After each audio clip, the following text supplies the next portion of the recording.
Hello and welcome back to Life's Biggest Questions. I'm Ron Mackenzie Lafergie. Religion and humanity go more or less hand in hand. Before there was science, religion was the most common way to explain the world around us. And the ancient Greeks had an awfully interesting, not to mention entertaining, explanation. But what if the many gods depicted in Greek mythology actually existed? Let's explore. What if the Greek gods were real? First of all, the world would be full of uncertainty. In a world where powerful beings can break the laws of physics with the snap of their mythical fingers, you just never know what will happen. One minute you could be cutting in front of someone in line, and the next your hair could be made of snakes. Greek gods are nothing if not imaginative. Another likely implication of the existence of the Greek gods is that there would be a whole whack of demigods floating around. As you may remember from history class, the Greek gods had a propensity to come down to earth to get it on with the humans. Famous demigods include Achilles and Heracles, whom you likely know better as Hercules. These demigods could bring about something of a legion of superheroes or supervillains, bringing about a world not unlike that of comic books. For more on that, check out our video, What If Superheroes Were Real? However, in today's culture of Me Too, it could be that the gods would be in trouble for all the trickery that went into their sexy times with humans. Forget Harvey Weinstein, imagine the uproar when a sexual abuse allegation was made against Zeus himself for pretending to be Alcmene's husband. Talk about a power imbalance. Furthermore, if the Greek gods were real, there's a good chance that religions that developed later, particularly the Abrahamic religions like Christianity and Judaism, would not have developed as they did. Considering how petty and vengeful they were in the stories, there's a good chance that the Greek gods wouldn't allow competition from false deities. For more on these last few points, check out our video, What If There Was More Than One God? But that's not to say that mankind would come together in harmony under the Greek pantheon. Groups of humans would probably come together to worship their own patron deity, as we saw in ancient Greece. Ancient Greece had a number of city-states or polis, with the people from each polis worshipping their own god in their own way. Sometimes neighboring polis would have the same patron god, but follow different rules, and sometimes they worship different gods altogether. This often caused some tension between the city-states whose beliefs differed greatly. However, given the current state of the internet, it could be that modern humans would be more open to choosing a patron deity. They could join groups of like-minded people online rather than having one's patron god determined by city of origin. That said, given that religious beliefs continue to be very geographically based even in the age of the internet, it's possible that patron deities would still be largely determined by where you live. This brings up another point. There would probably be a good deal of fighting as a result of conflict between patron deities. We need only look to how identity politics have brought about division and conflict between various groups to know that humanity is still very tribal in nature. Differences of opinion on which god to worship or how to worship them could bring about a good deal of war and conflict between groups of people. This is something we saw in ancient Greece, with interpolis warfare being relatively common. This would also be important on the global stage. If the gods were inclined to help countries that favored them, there would be a good deal of governmental control over which gods could be patrons of certain cities. Countries would want to make sure they had their bases covered. You wouldn't want to accidentally shun Demeter only to have all your crops die the following year. Not only would politicians be concerned with offending their constituents, they would need to appease the gods as well. Furthermore, if the Greek gods were real, that would likely mean that the afterlife described in Greek mythology would also be real. This means that when we died, we would be judged by the three judges of the underworld. Those related to gods or humans deemed righteous or heroic enough would go to Elysium, the wonderful heaven-like area of the underworld.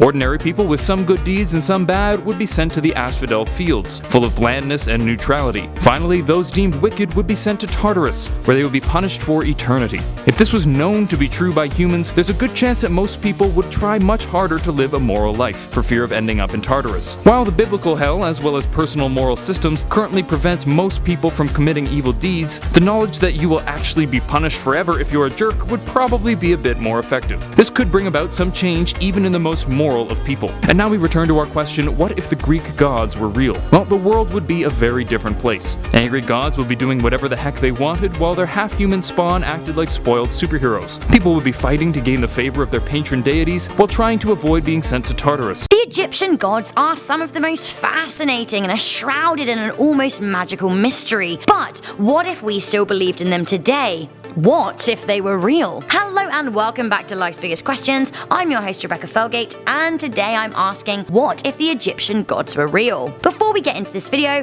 I want to hear from you. Let me know what you think life would be like if the gods of ancient Egypt walked among us. Also, please do hit that thumbs up button if you enjoy our questions. So, the Egyptian gods had their heyday thousands of years ago as the civilization of ancient Egypt flourished. Then buried for millennia, these days people learn about the gods through history, But what if they made a resurgence and we came to the realization that actually they're real? Well, first thing is first, we would need to adjust our beliefs on the beginning of the universe. It is thought that the universe was born out of a watery mass of deep nothing and life sprang forth from it, calling the abyss itself none. In Egyptian mythology, like with many other ancient religions, there is not just one god, there are many. The god of creation that we can thank for our mortal coil would be Ptah, who is said to have breathed life into the earth. I guess if he was real and available for chats, we could find out the answer to the alien question by asking him whether he saved that life-giving breath for Earth or whether he breathed on any other big rocks. If the Egyptian gods were real, perhaps we would treat animals with a little more respect. Gods Horus and Thoth have the heads of birds, goddess Hathor is a cow, whilst Tawet is a hippo goddess. What this means for half-human, half-animal breeds in the realms of reproductive possibility, who knows? Speaking of animals, if the Egyptian gods were real, cats would rule the school, nay, the world. Who run the world? Cats. The ancient Egyptians domesticated cats and celebrated felines for their godlike awesomeness. The punishment for killing a cat in ancient Egypt was death by stabbing, so it wouldn't be long these days before the world found the lady who put the cat in the bin and mounted her head on a spike. All households would probably have a resident cat, which means the population of mice and rats would deteriorate, although fleas might well be on the up. If the Egyptian gods were real, we would need to accept that both chaos and order are out of our mortal hands. Seth is the god for chaos, violence, deserts, and storms, and you don't want to get on the wrong side of him, as allegedly he killed the Egyptian lord of the underworld, Osiris. If gods are going around fighting and killing other gods, would we humans be spurred on to follow their example? Would world peace be out of the window? I wonder what Seth would think to nukes. Would he like them? I guess. But of course, as the Egyptians were about balance, there is a goddess of order. We would all be praying to Mat to end the madness. If we thought that natural disasters were a pain to deal with now, they would be much worse when the Egyptian gods came to town. The ancient Egyptians were known for their struggles with plague, floods, fires, and general pestilence problems. Pesky pestilence. In ancient Egyptian literature, it seems that many of the gods ruled earthly kingdoms, and it is possible that they may wish to return to that way of life. Step down Trump, Merkel, May, Trudeau, Jong, and Jinping, Amun, ruler of Thebes, may be once again back in town looking to regain his influence. Building from that, if the Egyptian gods were real, where would this leave the modern-day stronghold of political power? Would we see a shift from the west back to the east? Would the arrival of Egyptian gods mean that Egypt was the new superpower? Questions. Musing on the problems in the east, I wonder how the Egyptian god Isis would feel about the jihadi terror cell using her name. Hopefully, she would come down hard on those murderous beheaders. Of course, if the Egyptian gods were real, our funeral arrangements would be a touch different. We would see an upturn in mummifications, and the billionaires of the world would be investing in their own pyramids. How the other half live. The Egyptian gods were historically appeased by offerings and rituals, so we'd need to clear time in our schedules for a few sacrifices and some scheduled praising. Sounds kind of like exhausting, actually. Many of you might not know much about Norse gods beyond Thor and his formidable hammer. For instance, did you know that most of the days of the week are named after them?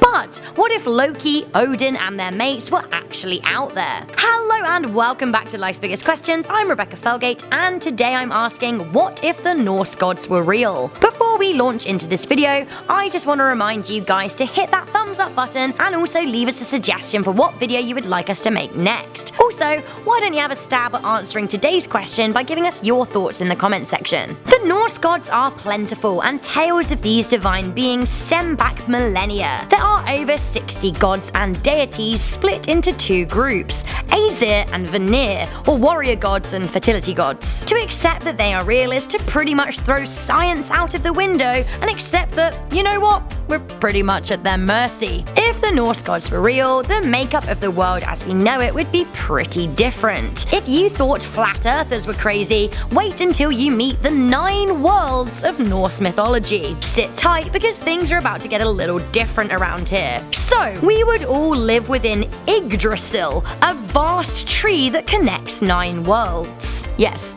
we all live in a tree. Us slowly humans live mid-tree in a place called Midgard. The Aesir gods would live above us in top branches in a place called Asgard, and the Vanir gods would live underneath the ground in a realm called Vanaheim. But ho ho ho! Whoa there, brace yourself. The Light Elves live in an adjacent branch to Midgard called Alfheim. The fire giants and demons also live by us in a place called Muspelheim. Less fiery giants would live below us in Jotunheim, and yes, the mighty dwarves live in Nidavellir. On top of that, there is a whole ice world called Nilfheim, and hell people and dishonored dead live in a ghoulish place called Helheim. So what you should take away from that are a few key things. 1, we all live in a big tree, and 2, giants, elves, and dwarves are real too. It's all getting pretty Lord of the Rings, to be honest with you. Before we start leading the hobbits to Isengard, let's get back to those gods, shall we? If the gods were real, Odin really would be in charge, for he is the ultimate god, like Zeus in Greek mythology and like Kanye West on Earth. Just joking-ish. Odin is kind of a Gandalf-y kind of guy in appearance. He's old and wise and is the unquestioned ruler. Odin is the father of Thor, the god of thunder and master of the weather. There are also gods and goddesses of beauty and light,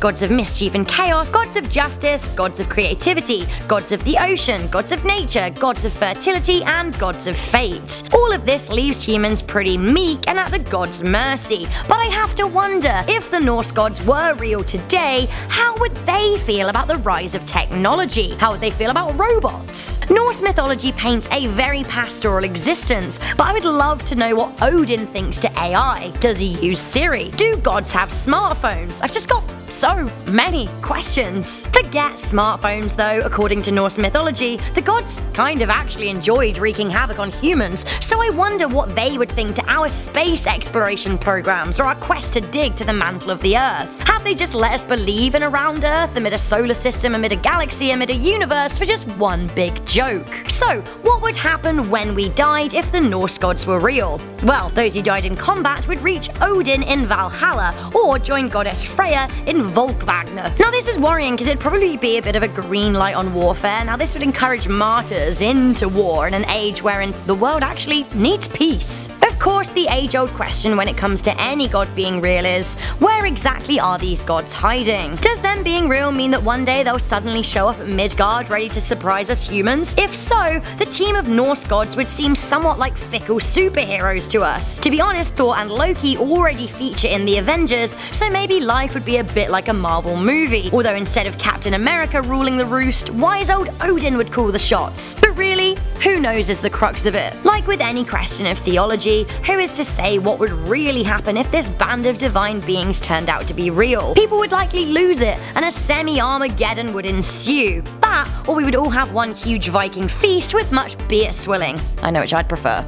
In Greek mythology, it's quite evident that the Olympians, such as Zeus and Hades, are the most well-known among the general public. But before there were Olympians, according to Greek mythology, there were the Titans. Standing 25 feet in height and weighing around 14,000 pounds, there was a total of 12 Titans, 6 male, 6 female. Now considering how the Titans came before the Olympians and actually birthed some of the Olympians, I think it's safe to say that they too were quite powerful beings. However, if you know about Greek mythology, then you know that the Olympians, led by Zeus, overthrew the Titans after a 10-year war, ultimately imprisoning them in Tartarus. What's happening, guys? I'm your host, Jared Bronstein, and today we'll be exploring Greek mythology once again. Make sure you hit that subscribe button and bell to never miss a video. But now the reason you've all come here, we'll be asking the question, what if the Titans were real? And doing our very best to understand what life would be like if they were around in today's society. Born to Uranus and Gaia, originally there were 12 Titans. The 6 male Titans, Oceanus, Ceus, Cronus, Crius, Hyperion, Iapetus,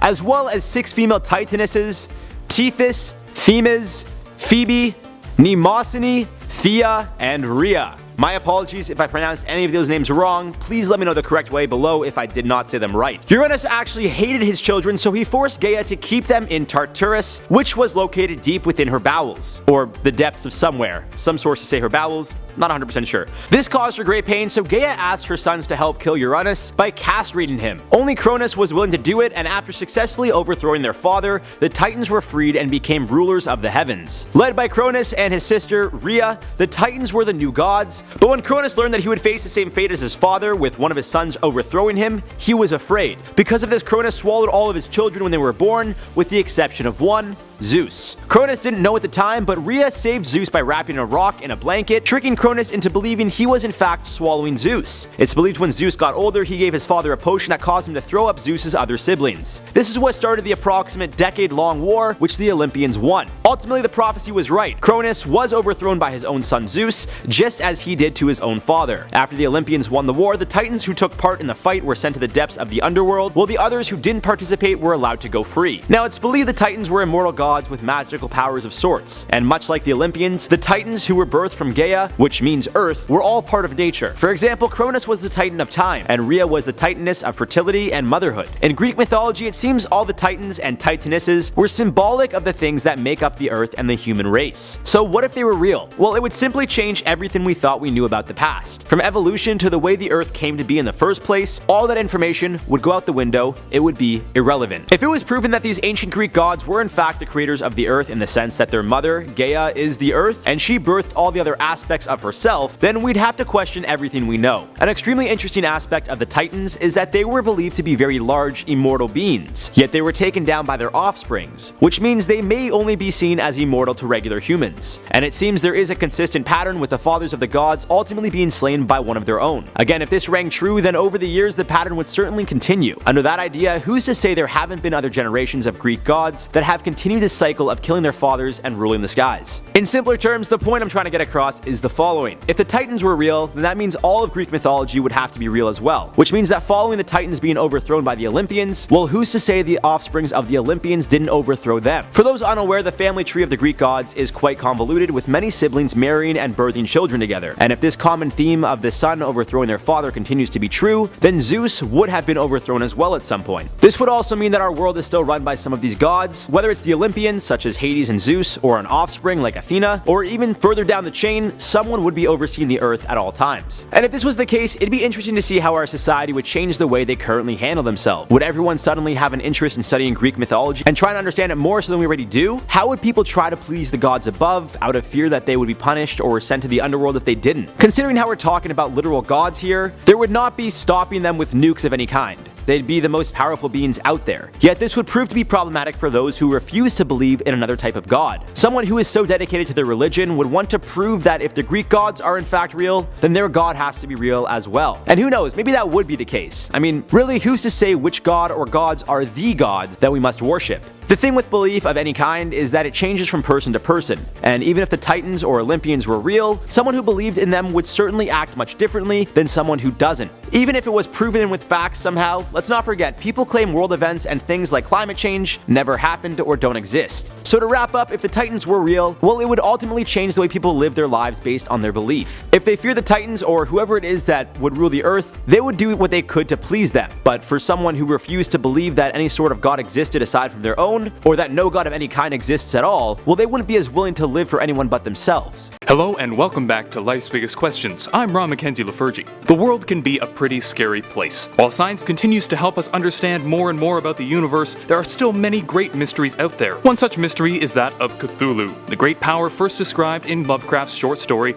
The Call of Cthulhu. But what if this ancient being was not bound to the pages of books, but did in fact exist? How might the world change if this creature made itself known? Let's explore. If you want more What If videos, check out our Biggest What Ifs playlist on the channel. Now get ready, it's time to ask the question, what if Cthulhu was real? Since Cthulhu isn't exactly well known by the everyman, I'll start off with a brief description of the mythos surrounding the creature. It should be noted that Lovecraft originally intended the name to be pronounced closer to Cthulhu, because it originates in an alien language that can't be properly spoken by humans. However, the easier form, Cthulhu, is more prevalent, so that's what I'll be using in this video. Which is great because I haven't spoken alien since high school, so I'm a bit rusty. Cthulhu is believed to have been born on the planet Vorl in the 23rd nebula from Nug and Yeb, before traveling to Earth with his family and shape-shifting worshippers called the Starspawn. Here, great wars were held between his group and other mythical races, eventually giving way to peace as they decided to share the Earth. Cthulhu later began hibernating in the sunken city of R'lyeh, where, according to legend, he remains to this day. However, legend speaks of cults that continue to worship the old god even while he lies dormant. Physically, Cthulhu was described by Lovecraft as, quote, a monster of vaguely anthropoid outline, but with an octopus-like head whose face was a mass of feelers, a scaly, rubbery-looking body, prodigious claws on hind and 4 feet, and long, narrow wings behind.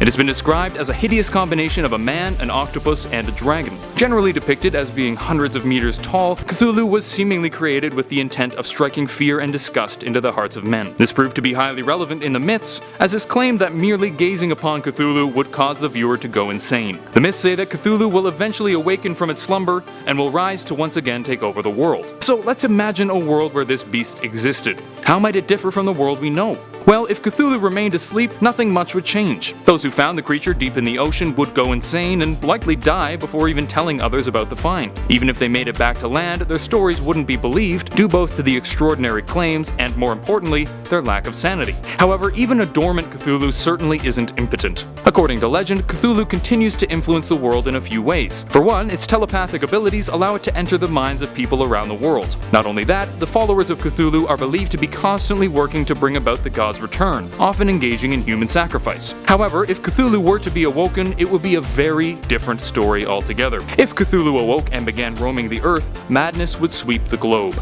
All who saw the beast would go insane, with the world quickly falling apart. Cthulhu would likely surface in the South Pacific, as that's where R'lyeh is believed to be. He would either travel east towards Chile or west towards New Zealand. When word spread of the mass insanity due to a giant elder god, countries around the world would do whatever possible to take it out, regardless of the collateral damage. Nuking New Zealand, as horrific as it would be far better than allowing the world to fall into madness. Unfortunately, humanity's attacks would likely be ineffective. In most depictions of Cthulhu, it's claimed that it would simply reform after destruction if hit with a nuclear bomb, much like it did in one story after being cut in half. Furthermore, it could be that the Earth would become overrun by the spawn of Cthulhu. It's believed by some that this alien race known for worshipping the Great One was created by Cthulhu himself, and upon awakening, he would once again bring them to life, to act as his foot soldiers and to lead the human slaves.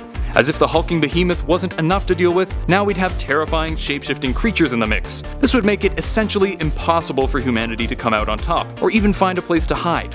All this means that humanity would be more or less powerless to stop Cthulhu, who would take over the Earth, once again reclaiming it for itself and its worshippers. Those humans who survived might be allowed to keep their sanity in return for subservience, but the Earth and humanity as we know it would likely be gone forever. And now we return to our question, what if Cthulhu was real? Well, if it stayed asleep at the bottom of the ocean, the world would be much the same, aside from the odd sacrifice and confusing dream. However, if it was awoken, there's a good chance that humanity would be done for.